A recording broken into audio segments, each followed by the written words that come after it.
Kamu kerja keras, datang tepat waktu, pulang terlambat. Target selalu tercapai. Tapi entah kenapa promosi itu jatuh ke orang lain. Rapat penting diadakan tanpa kamu tahu. Di layar job description emang gak pernah ada tertulis menghadapi politik kantor. Tapi di dunia nyata, ini bagian dari permainan yang gak bisa kamu hindari. Pertanyaannya, kamu harus ikut main kotor biar selamat, atau ada cara lain untuk bertahan tanpa kehilangan diri sendiri. Politik kantor seringkali jadi momok buat anak muda. Ada yang bilang, ya mau gak mau ikut aja arusnya. Ada juga yang memilih diam sampai akhirnya tenggelam. Tapi hari ini kita akan membongkar sisi lain dari politik kantor, bukan untuk menakut-nakuti, tapi untuk mencari jalan agar kita bisa bertahan. Tetap waras, tetap berintegritas, dan tetap menjadi diri sendiri.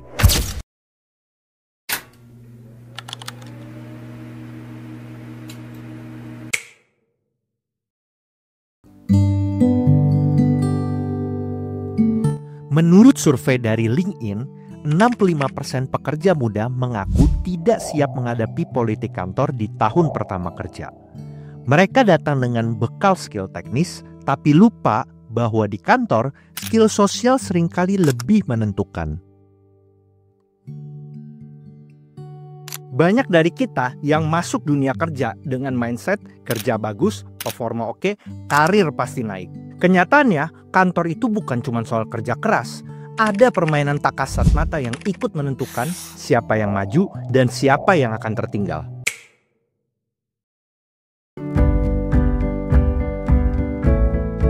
Politik kantor itu sebenarnya netral. Dia hanya sistem. Bisa digunakan untuk membangun atau untuk menjatuhkan. Nah, masalahnya banyak orang yang masih mencampur adukan antara kecerdasan sosial dengan permainan kotor. Kecerdasan sosial itu membangun pengaruh lewat trust dan juga kolaborasi. Tapi permainan kotor menjatuhkan orang lain demi naik sendiri. Dan tugas kita adalah tetap bermain di sisi yang sehat.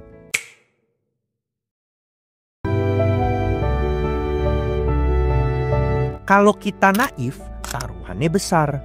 Kita bisa terpinggirkan dari proyek penting, jadi korban gosip, atau bahkan kehilangan promosi. Di kantor yang gak siap menghadapi politik, seringkali bukan cuma tertinggal, tapi juga kehilangan kesempatan yang seharusnya bisa mereka raih. Bayangin nih, ada 2 karyawan baru di sebuah perusahaan startup di Jakarta. Dua-duanya sama-sama pintar, dua-duanya sama-sama rajin.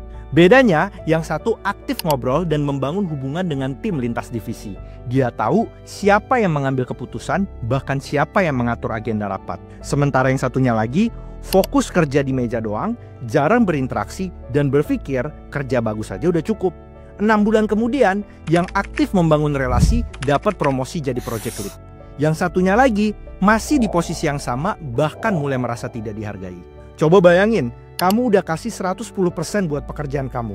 Tapi saat ada promosi, nama yang muncul bukan nama kamu. Posisi strategis itu diisi oleh orang lain. Lalu ada proyek penting, kesempatan emas buat kamu nunjukin kemampuan, tapi kamu bahkan gak diajak.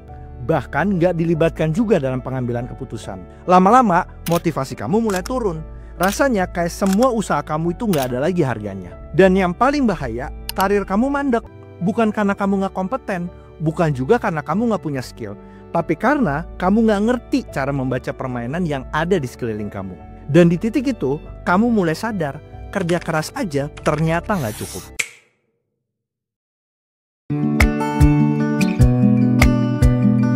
Kalau politik kantor itu seperti medan perang, maka strategi terbaik adalah senjata kamu. Dan kabar baiknya, bertahan bukan berarti harus main kotor. Ada cara sehat, cerdas, dan aplikatif untuk tetap bisa berdiri tegak tanpa kehilangan integritas. Oke, sekarang kita masuk ke inti. Gimana caranya bisa survive di politik kantor tanpa harus menjual diri atau menjatuhkan orang lain? Strategi pertama, pahami peta stakeholder. Jangan cuma tahu siapa bos kamu, Pahami juga siapa pengambil keputusan, siapa yang punya pengaruh informal, dan siapa yang jadi gatekeeper informasi. Di banyak perusahaan, satu obrolan santai sama orang yang tepat bisa membuka pintu peluang yang besar. Contohnya nih, di sebuah perusahaan FMCG di Jakarta, seorang karyawan marketing baru sadar kalau proposal promosi produknya sering tertunda bukan karena bosnya menolak, tapi karena asisten brand manajernya belum menyetujui detail teknis. Setelah itu, ia mulai membangun hubungan baik dengan si asisten brand manager ini. Proses approval jadi jauh lebih cepat. Jadi, langkah praktisnya, buat daftar atasan langsung, atasan gak langsung, influencer informal, atau juga gatekeeper informasi. Lalu, amati nih siapa yang sering jadi rujukan kalau lagi rapat. Dan juga jalin komunikasi ringan. Misalnya nih, sering-sering tanyain update ke tim lain atau membantu pekerjaan kecil mereka. Strategi kedua, bangun kredibilitas dan juga trust. Bukan cuma sekali kerja bagus, tapi konsisten memberikan hasil yang solid. Jadilah orang yang saat bicara, semua orang itu mau dengar kamu karena mereka percaya pada track record kamu. Ilustrasi nyata nih, seorang junior engineer di Surabaya emang jarang bicara kalau lagi rapat. Tapi setiap kali ia memberikan pendapat, masukan, idenya selalu masuk akal dan juga didukung data-data dan fakta-fakta yang valid. Dalam setahun, ia jadi orang yang didengar meskipun gak cerewet. Jadi, langkah praktisnya selalu tepati deadline. Dan juga siapkan data dan fakta sebelum bicara. Dan jangan janji berlebihan, deliver lebih baik daripada over expectation. Strategi ketiga, networking internal. Jangan cuma bergaul di lingkaran kecil doang, kenali juga orang dari lintas divisi yang lain. Ikut ngobrol santai kalau lagi di pantry. Dan juga makan siang nih bareng-bareng tim lain juga. Hubungan informal ini sering jadi jalur tercepat menuju informasi penting. Ilustrasi dan contoh nyata nih, di sebuah perusahaan startup teknologi misalnya, seorang UI designer rutin makan siang bareng tim developer dan juga customer service. Hasilnya, ketika ada proyek yang butuh koordinasi cepat, semua tim langsung terbuka bekerja bersama dengan dia karena udah punya chemistry. Jadi langkah praktisnya, ajak rekan dari divisi lain buat makan siang atau sekedar ngopi bareng.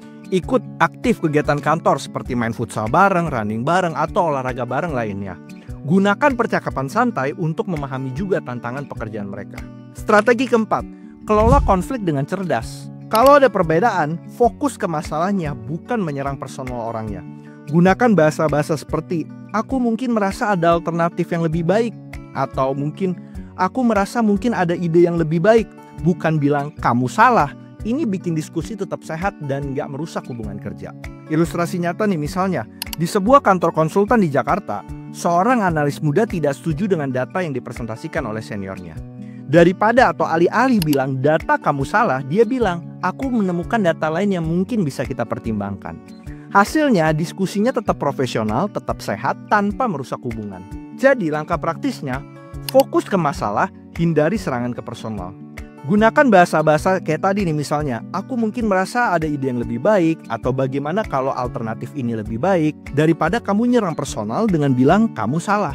Dan juga dengarkan lawan bicara itu selesai sebelum kamu memberikan respon. Strategi kelima, tetap otentik. Adaptasi gaya komunikasi boleh-boleh aja, tapi jangan ubah nilai inti dari diri kamu. Ingat, karir itu maraton bukan lari sprint. Kalau kamu harus menggadaikan integritas untuk menang cepat, percayalah harga yang dibayar terlalu mahal. Ilustrasi nyata nih, seorang sales eksekutif menolak memberikan uang pelicin untuk memenangkan sebuah tender meskipun kompetitornya melakukannya. Ia memilih mencari jalan lain. Ia perkuat proposal, membangun hubungan resmi, dan juga mengajukan nilai tambah yang jelas. Pada akhirnya, meski kalah di tender itu, ia mendapatkan reputasi positif dan akhirnya malah ditawari proyek lain yang jauh lebih besar. Jadi langkah praktisnya, kenali nilai dan prinsip dalam diri kamu yang gak boleh ditawar. Adaptasi gaya komunikasi sesuai audiens, tapi jangan ubah nilai esensi dalam diri kamu. Dan juga evaluasi setiap keputusan. Kalau ini diberitakan besok, apakah saya bangga menceritakannya? Politik kantor itu seperti arus laut. Kamu bisa melawannya sampai capek sendiri, atau kamu bisa belajar mengendalikannya untuk mengantarkan kamu sampai ke tujuan. Dan ingat, strategi ini bukan sekedar teori. Mulailah terapkan satu persatu, lihat bagaimana lingkungan kerja kamu akan mulai berubah.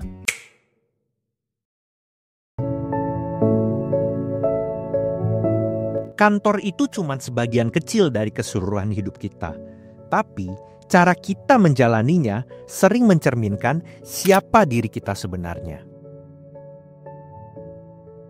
Dan kadang politik kantor bukan tentang menang atau kalah, tapi tentang bagaimana kita memilih untuk tetap jadi seorang manusia yang kita banggakan.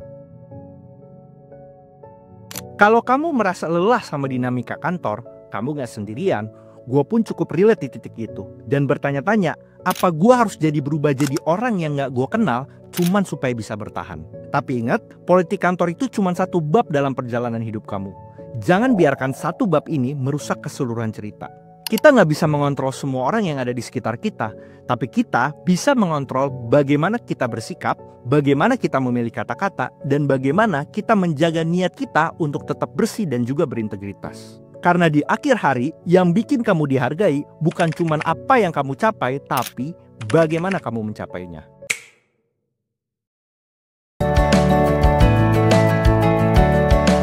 Politik kantor itu seperti gravitasi. Dia ada di mana-mana, tak terlihat, tapi mempengaruhi setiap langkah kita. Kita tidak bisa menghapusnya, tapi kita bisa memilih cara kita menapaki jalannya. Bertahan bukan berarti mengorbankan nilai, dan membangun pengaruh bukan berarti menjatuhkan orang lain. Di dunia kerja, kemenangan terbesar bukan hanya ketika kamu naik jabatan, tetapi ketika kamu naik tanpa kehilangan jati dirimu. Ingat, skill dan strategi akan membawamu jauh. Tapi integritaslah yang akan membawamu sampai ke tujuan dengan kepala yang tegak. Mulai besok, lihat nih sekeliling kamu. Siapa yang memegang pengaruh, siapa yang bisa kamu ajak untuk membangun, bukan menjatuhkan. Karena di akhir hari yang benar-benar bertahan adalah mereka yang tahu cara bermain dan tetap memilih untuk bermain dengan bersih dan juga sehat. Setiap orang punya cerita tentang politik kantor. Bagaimana dengan cerita kamu? Tulis pengalaman kamu di kolom komentar, positif atau negatifnya. Dan jangan lupa juga share video ini ke teman kamu yang mungkin aja baru masuk ke dunia kerja, biar mereka siap tapi tetap menjadi dirinya sendiri.